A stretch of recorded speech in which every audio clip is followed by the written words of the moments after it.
see our facility. Are you ready? Tours through San Antonio's Mission San Jose for hundreds of 4th and 7th graders would have been canceled because of the government shutdown.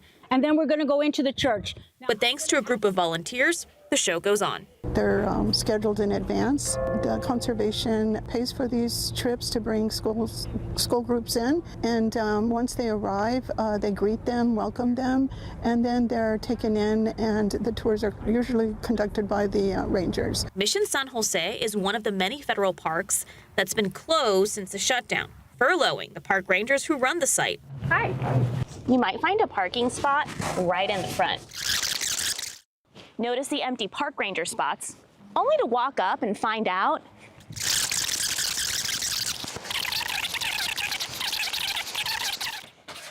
that the visitor center is gated and locked. But thanks to a little coordination with the Archdiocese of San Antonio and the Professional Tour Guide Association of San Antonio, And that dome that's way up there, along with the Conservation Society of San Antonio, that pays for these trips. life here was kind of hard. These students get to continue to learn their Texas history. Because they would ring the bells in the morning. We have the church who's being cooperative, and they're opening the gates so that these kids are not disappointed when they arrive that they are getting a tour. If you look in that direction, The volunteers running the tours, who are dedicating their time, say it's all worth it. Do you know what country they came from? Spain. Absolutely. I'm Sarah Costa, KSAT 12 I want you News. to notice, this is the area where... Thank you, Sarah, so much.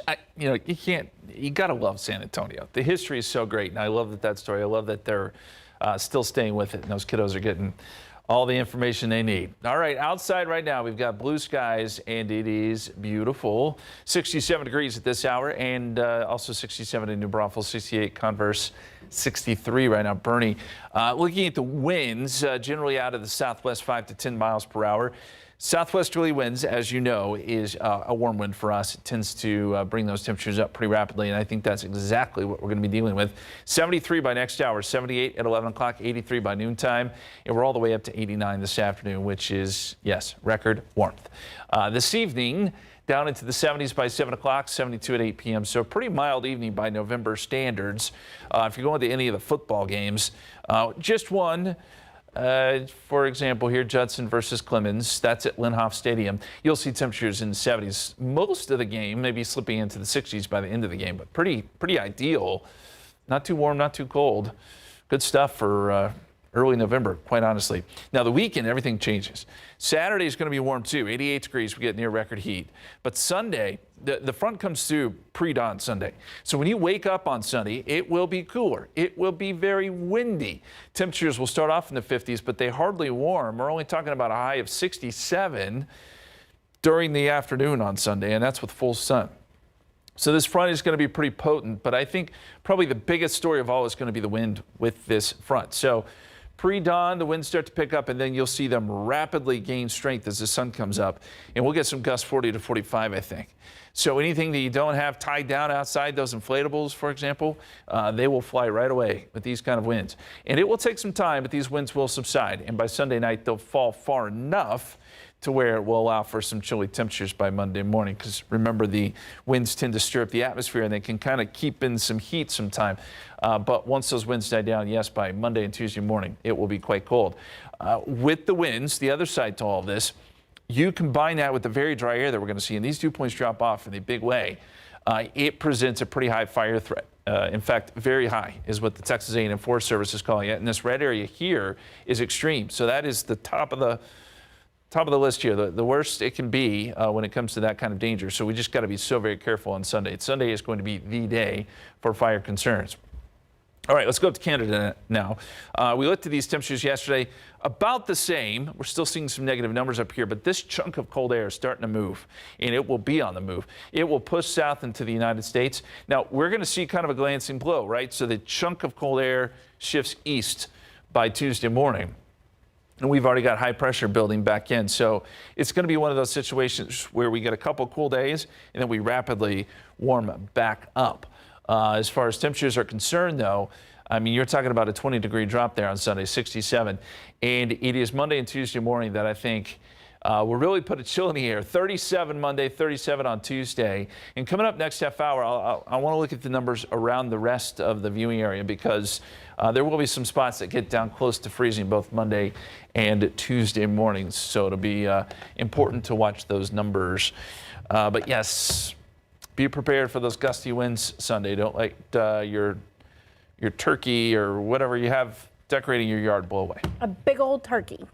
The only thing I'm worried about is all that dust that gets picked up and then your eyes and then your nose, you feel it. Well, and it's we haven't got much rain, so it is dusty out there, and allergens and all that stuff. So you're right. All right, thanks so much, Justin. All right, thank you very much, Justin. 9:21 right now. We're looking at 67 degrees outside. Some shiny mani-pedis are now off limits in Europe. Why new rules and regulations have phased out a chemical very commonly used in nail polishes and gels.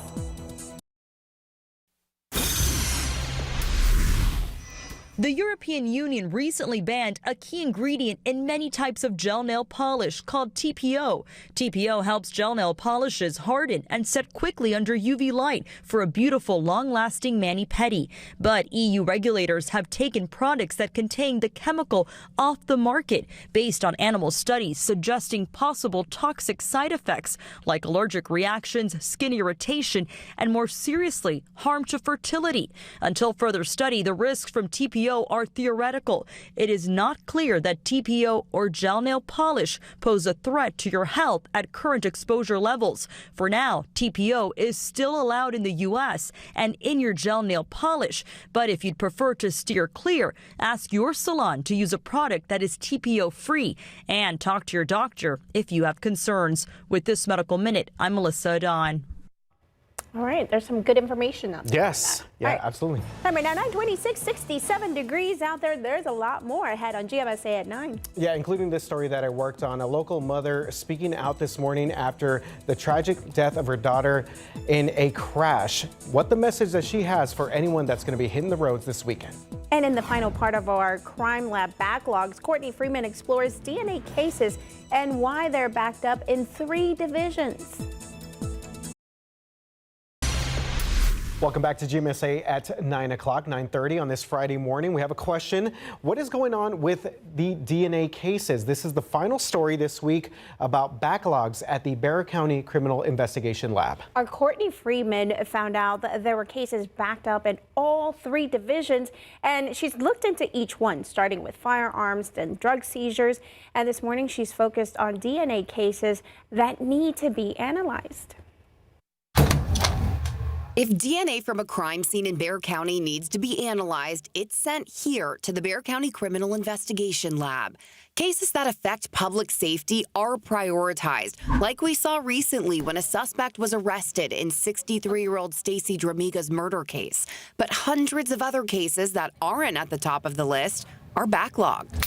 It is the first time in years the county has given the media this information. This is the backlog of DNA cases at the crime lab. We asked for 5 years of data and we made this graph.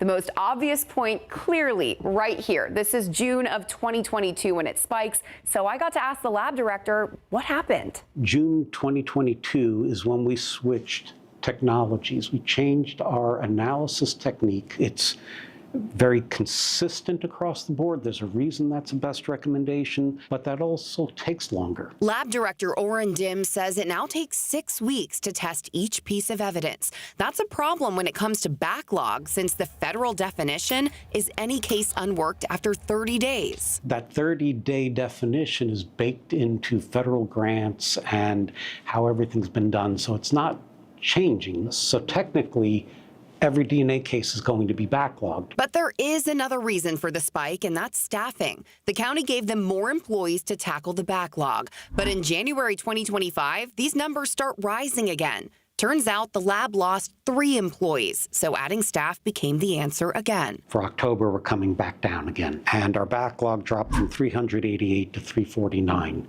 and we expect that trend to continue to accelerate. Courtney Friedman, KSAT 12 News. Well, happening today, we're once again talking about Project Marvel and the brand new Spurs Arena, the road to which is now paved thanks to the passing of Prop B just days ago. And in a few hours, several agencies across the city are going to be joining forces for a pep rally to address the next steps.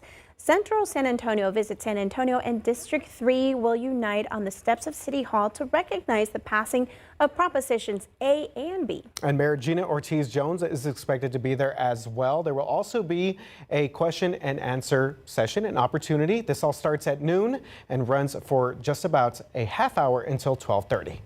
Well, this morning, local businesses are celebrating Veterans Day with some upcoming Tuesday, which of course is taking place Tuesday, with some deals, Patty. Yeah, veterans and active military can get free or discounted food services and much more. So now's the time to open the camera to your phone. Okay, here we go. Scan this QR code that you see right there. Hopefully you got your phone open. It will take you to our website, KSAT.com, where you have a long list of deals for all of our amazing veterans out there. There are discounts at, hey, there we go, Pluckers, Whataburger, Six Flags Fiesta Texas, and Target, just to name a few. Also, as a reminder, city offices will be closed for Veterans Day, but trash and recycling services will continue as normal. All right, taking a live look outside, 67 degrees. It is beautiful. It looks nice and crispy. 9:34 out there. Crispy. I like it. I do like that. It does look crispy. And we're going to get some crisp, cool mornings coming up, too, as we get into Monday and Tuesday, because we're going to get some cold air in here finally. I know it's not felt like November, and certainly today it will not, but yes, changes are ahead. I want to show you the pollen count, and this could be changing when we get some of these gusty winds on Monday. You may see some stuff blow in. Molds are low, ragweed is low, fall elm is low. Ragweed returns, by the way, but nothing that jumps off the page, at least not on this Friday. We'll see where things land next week. All right, headlines for today. South Texas is going to be the hottest place in the United States, so just prepare for some big-time heat. We'll close in on 90 degrees this afternoon. Cold front Sunday, you know this, very windy, much cooler. Second half of the weekend will be a big change. And the coldest yet Monday and Tuesday morning. Temperatures will be in the 30s. Get prepared for some really chilly weather for a couple days before temperatures warm back up. Your hour-by-hour forecast today as you plan out your Friday. TGIF, right? 88 degrees at 2 o'clock, 89 at 3 p.m. Record warmth. But this evening should be really nice for whatever you have going on. 75 at 7 o'clock, 72 at 8 p.m. and 70 at 9 p.m. RJ. All right, thank you very much for that, Justin. And taking a look at your traffic authority, 35 at Florida Street, some delays due to some construction there along 35 all the way up to Martin and McCullough. Everything else across the city is looking pretty good. Quick shot there at Benzingelman Road off of 35. Traffic looking good. No major issues. Remember, Worst Fest starts today, so New Braunfels will be a little bit busier than normal as we get set for that event in north parts of our area. Okay. Take a look at this date that we're going to show you right here. This is November 7th, 2000. And we want you to think about this date because it marks the last deathless day on Texas roads. That means that every day for the last 25 years, at least one person has died on roadways across the state. And that's why TxDOT launched its End the Street campaign to try and end deaths on the roads. Now, one of those victims, you see her right there. This was a beloved local daughter, friend, nurse, and educator. Her name was Whitney Presas Widell. She died in February of 2024 in a crash that Bexar County deputies said involved a drunk driver. I sat down with her mom, who is raising awareness about the campaign and keeping her daughter's memory alive. I have a hole in my heart now that she's not here, that she's gone too soon. And she didn't need to leave the way she did. It's never easy for Monique Presas to discuss her daughter's death, but she does so because of the strength and spirit Whitney showed every day of her life. She was a traveler, a nurse, she was a teacher, an educator, and she loved life. Whitney's life was cut short on the morning of February 8th. She was driving to work up Potranco Road when she was hit head-on by a driver who Bexar County deputies said was drunk. They tried to save her, but her injuries were just too severe. Ever since then, you're just not the same person anymore. I miss her dearly. Monique is carrying her daughter's love for life by spreading awareness about drunk driving and taking part in TxDOT's End the Street campaign. I want to do it just to share about her life and how unnecessary it was that she's not here. The punishment doesn't fit the crime. It's too lenient. It's not harsh enough. What do you think your daughter would think about what you're doing right now? I think she would be proud of me and she would expect for me to be strong. I want to share her story so that hopefully this doesn't keep happening. And that's exactly what we did. Shared stories about their travels, family life, and Whitney's accomplishments. She went to East Central and started teaching nursing in their CNA program. And she also taught professional nursing at UIW. And then her last job that she had, Idea School Systems hired her to write their first ever nursing curriculum. What would be the message that you have for other families? There's a lot of opportunities to get home safely. You don't have to drive drunk. She was an amazing daughter, very caring, very thoughtful, very kind-hearted, and she's my best friend. RJ. And a thank you again to Monique for sharing that story with us. The industry campaign marks 25 years today, and last year 4,160 people died in Texas traffic crashes. Here at home in San Antonio, 171 deaths, which is why KSAT wants to spread awareness, and when it comes to safety, also sharing responsibilities on the roads. Yeah, got to be a responsible driver out there. Thanks Absolutely. so much, Reggie. Time right now, 9:38, 67 degrees out there. You're watching GMSA at 9. And coming up after the break, if you and the family are looking for some events to attend this weekend, there is no shortage of that. We have got you covered. A look at all the fun you can have coming up after the break. 9:42, welcome back. Well, we've been talking about this. San Antonio, get ready for the 2025 Veterans Day Parade taking place tomorrow. There will be a few missing service members, though. We were told that the active Army and Navy, which is a big part of the parade in the past, had to cancel this year due to the government shutdown. That's about 50 troops that will not be there. But listen to this. New this year, the inaugural Veterans 5K run. The run starts at 10:30 and it runs the same parade route as the parade route. There's going to be a fee to run in person or virtually. You can also walk it, by the way. You're going to get a medal and a t-shirt. All right, so yes, make sure you make it out there. There are about 90 entries this year. That includes high school bands, floats, equestrian groups, and VFW organizations. Veterans say that this brings a lot of joy and pride to see Military City USA come out and cheer them on from the sidelines.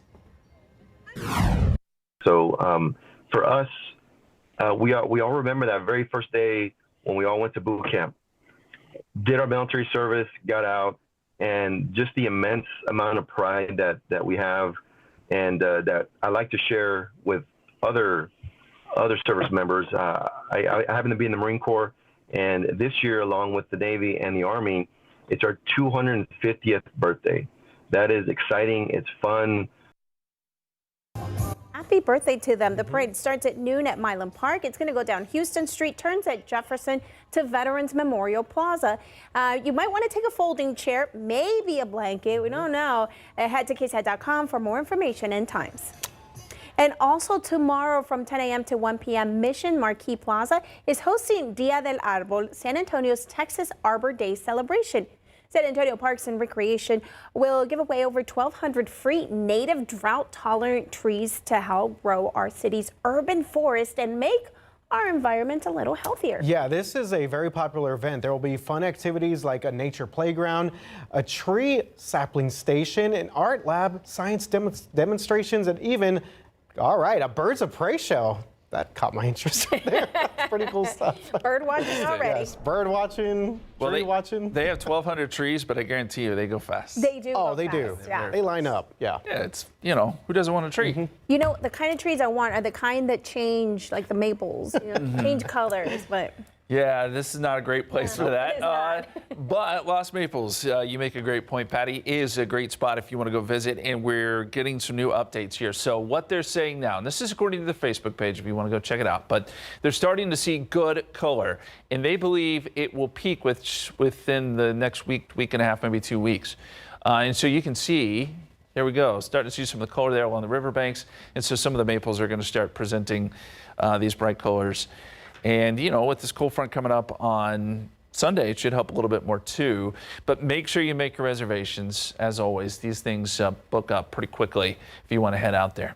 All right, record heat likely today. We're expecting a high temperature of 89 in San Antonio. The record is 85, or 88, I should say, if you were curious. That was set back in 2005.